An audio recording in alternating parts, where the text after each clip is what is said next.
is Ganges.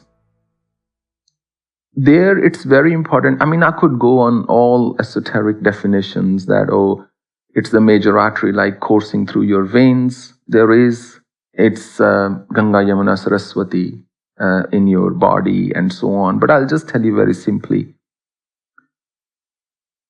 It's the one river that starts right from the top of the Himalayas in India, from Gangotri, and a confluence of multiple rivulets, streams and rivers that continues all the way down to Gangasagar. And that is how it connected the culture and the cultures, the various ideologies of this country. Now, it assumed significance of great proportions because when you immerse somebody's bones or ashes in that river after they are passed, somehow you start to build a divine connection with it. And it was a river that at one time for a major part of the country was the chief source, Ganga and Yamuna, on particularly from the north side, for irrigation and to sustain livelihood of people. And if we are to believe the scriptures, then it came right first from Vishnu, whom Shiva captured in his matted locks and then flew down. One thing which belongs to both the energy of Lord Vishnu and Lord Shiva. And because it's energy itself, it's Divine Mother. The only river to have that attribute or those qualities. So whether somebody was a Vaishnav, a Shakt, worshipper of Devi, Vaishnav worshippers of Vishnu, or Shav, worshippers of Shiva, for them this river became the symbol. Because Vishnupadi, and then from Shiva's jatas, locks, and onto earth. And when it first descended, as you know, that story with Bhagirath's great penance, he did it to appease his ancestors. Now, as we are progressing as a race and as a culture, the importance of praying to ancestors is somehow taking a backseat. But it's a very potent practice. Only if it's done with the right sentiment to call upon your ancestors some people call them guardian angels or whatever name you want to give them, because you wouldn't be here without your ancestors.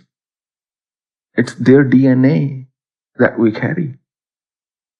So many things are linked, they live in us. So many things that are beyond our control physiologically, biologically, or even just emotionally or mentally, because it's ingrained in our DNA, can be soothed, can be calmed by worshipping the ancestors. The only trouble is, when it becomes a dry ritual, then it loses its meaning, significance, and effect. So that's why Ganga, Ma Ganga, that we said, this is the mother river. And the Vedic way of life was to see God in everything. Whether that's a river, a stream, a mountain, a tree, a plant, a bird, an animal, a human being, or anybody for that matter. Yoma pashyati sarvatra sarvam ja mai pashyati. See me in everybody and see everybody in me. Tasyam na pranashyami sajamena pranashyati. I no longer remain invisible to that person, and that person's no longer invisible to me. And that's why even the river Ganges, Ganga, became Ma Ganga. It's a form of mother. It's important to the sustenance of the people at that time, for sure. And as far as Gaw is concerned, or cow is concerned, of course there's a lot of politics around it. And that concerns me not at all. Somebody could be doing it for whatever reason. But I will first share with you the original reason. There wasn't practically a family in this country that did not have a cow.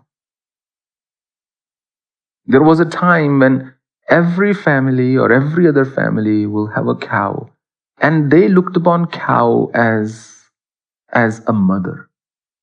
That this cow is giving us milk. This cow is helping us in the fields.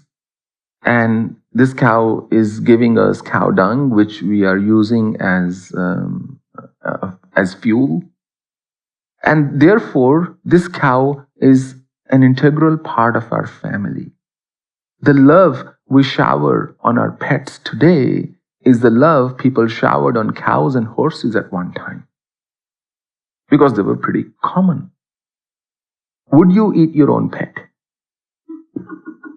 Unlikely. And people will judge you for that. So the sentiment grew from there.